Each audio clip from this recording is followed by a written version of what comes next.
My का लाल हिंदुस्तान को अंदर से दीमक की तरह खा रहा है, तो हम नाम लेके और उसका काम लेके भी बोलेंगे और डंके के चोट पे बोलेंगे।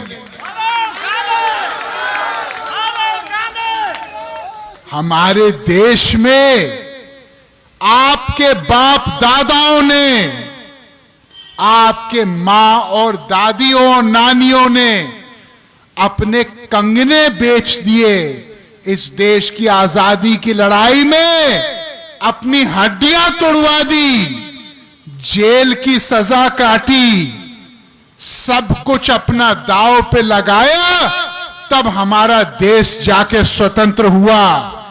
आज केवल हम हिंदुस्तान पाकिस्तान के क्रिकेट मैच पे ताली बजाएं, यह हमारी देशभक्ति नहीं हो सकती। देशभक्ति हमारी तब होगी जब हम अपना सब कुछ दांव पे लगाने के लिए तैयार हों इस देश के लिए। आज मैं आपसे पूछना चाहता हूं,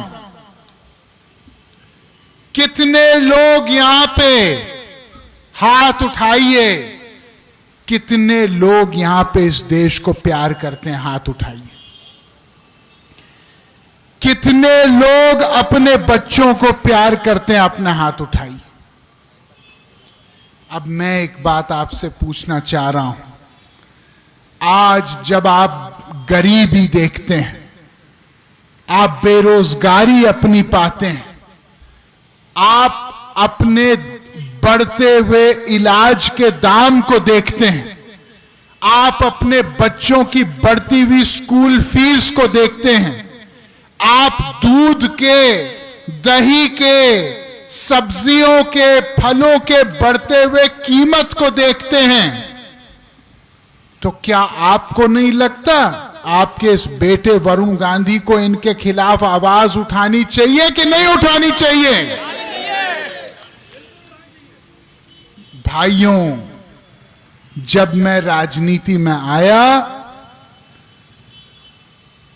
तो मैं एक शंकराचार्य महाराज के पास गया। मैंने उनके चरण छुए। मैंने कहा, महाराज कुछ हमको ऐसा बताइए कि आजीवन हम लोग इसको गांठ बांध करके अपनी राजनीति का नींव बनाएं। उन्होंने केवल 2 लाइनें बोली। उन्होंने कहा, एक बेटा, दूसरों के हमेशा काम आना, और दूसरा बोले कि सच्चाई के मामले में कफन बांध के हमेशा चलना। उन्होंने कहा कि तुमको मैं आशीर्वाद इसलिए नहीं दे रहा हूं कि तुम एक सांसद, मंत्री ये सब बनो, तुमको मैं आशीर्वाद इसलिए दे रहा हूं कि इस देश में जहां भी अन्याय और जब भी अन्याय होगा, तुम उसके खिलाफ एक क्रांतिकारी बन के बोलोगे। हमारे बाबा जी बैठे हैं यहां पे, प्रणाम करता हूं बाबा जी आपको। एक तो बाबा जियों को हमने पाल दिया, अभी इनको देख के दूसरे बाबा जी भी आ गए कि हमारा नंबर भी कहीं ना आ जाए। क्या गलत कह रहे हैं? कह रहे भाई 1-2 बाबाजियों का नंबर लग गया, हो सकता है हम मीटिंग में आए, कल हमारा भी लग जाए नंबर। जय हो बाबा जी आपकी। इनको अभी से माला पहना दो भैया। भाइयों, मैंने इस बार संसद में एक निजी विधेयक सदन के पटल पे डाला है, जिसको कहते हैं भरोसा भारतीय रोजगार संहिता, जो सरकार से यह मांग कर रहा है सार्वजनिक रूप से कि आज 1 करोड़ से ज्यादा सरकारी नौकरियां खाली पड़ी हैं। प्रधानमंत्री जी ने अपने भाषण में कहा कि मैं हर साल 10 लाख नौकरी दूंगा। मैं प्रधानमंत्री जी को धन्यवाद देते हुए ये कहना चाहता हूं कि आदरणीय 10 लाख नए नौकरी पैदा करने तो बाद का विषय है। पहले जो 1 करोड़ सरकार में खाली पद पड़े हैं उनकी भरपाई तो कीजिए, ताकि आने वाले समय में जो 5 लाख 2 लाख 50,000 धीरे धीरे धीरे बेरोजगारी खत्म हो। इससे अच्छा कि सरकार बड़ा ऐतिहासिक फैसला लेके बेरोजगारी एक क्षण में उसको परास्त करे। हमारे देश में कब तक असली मुद्दों पे हम शांत रहेंगे? कब तक हम केवल वोट राम और रहीम पे देंगे? कब तक हम केवल वोट जातिवाद पे देंगे? क्या हम लोग देश में ये नहीं समझते कि आग जो एक तरफ से शुरू होती है वो फैलते फैलते हमारे मकान तक भी पहुंचेगी?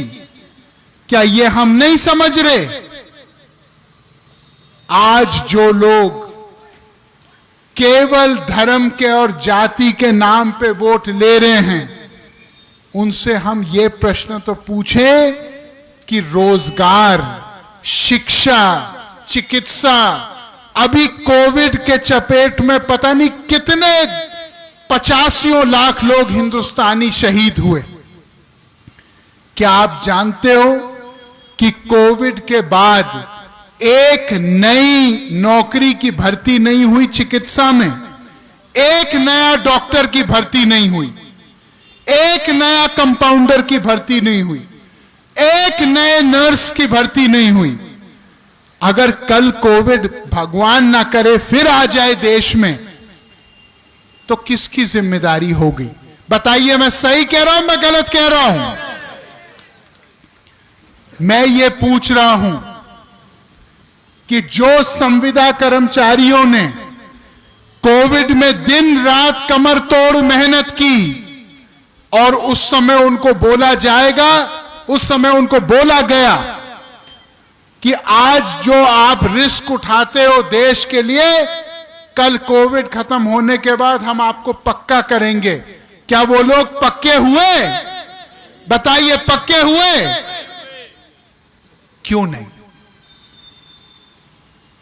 हमारे देश की राजनीति हमारे देश को जोड़ने की राजनीति होनी चाहिए, ना कि गृह युद्ध पैदा करने की राजनीति।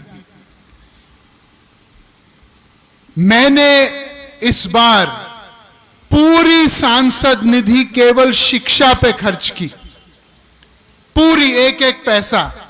अभी मैं आ रहा हूं सितंबर में बांटने के लिए। क्या किया मैंने? जितने भी कस्तूरबा विद्यालय हैं, 7 विद्यालय, सबको हमने कंप्यूटर और साइंस का लैब प्रदान किया है, पूरे जिले में 7। दूसरा, जितने प्राथमिक विद्यालय हैं उनमें हम लोगों ने नए कुर्सियां, नए टेबल और नया पूरा फर्नीचर का इंतजाम किया, कि वो बैठने की जगह नहीं थी बच्चों के लिए। अगर शिक्षा का स्तर बढ़ेगा तो अगले पीढ़ी सुरक्षित होगी। अगली जो मेरी सांसद निधि है, मैं केवल चिकित्सा पे, स्वास्थ्य पे खर्च करूंगा, क्योंकि ये वो चीजें हैं जो पीलीभीत के काम तब भी आएंगे जब वरुण गांधी रहेगा या नहीं रहेगा। हमको राजनीति नहीं करनी है जो लोगों को दबाए, हमको राजनीति करनी है जो लोगों को उठाए। ताकत वो नहीं होती जो लोगों को दबाने के लिए इस्तेमाल की जाती है, ताकत वो होती है जो लोगों को उठाने के लिए इस्तेमाल होती है। आज हमारे देश में कितनी भीषण समस्याएं, किसान की समस्याएं देख लीजिए। इस साल कितनी कम बारिश हुई। क्या मैं सही कह रहा हूं कि मैं गलत कह रहा हूं?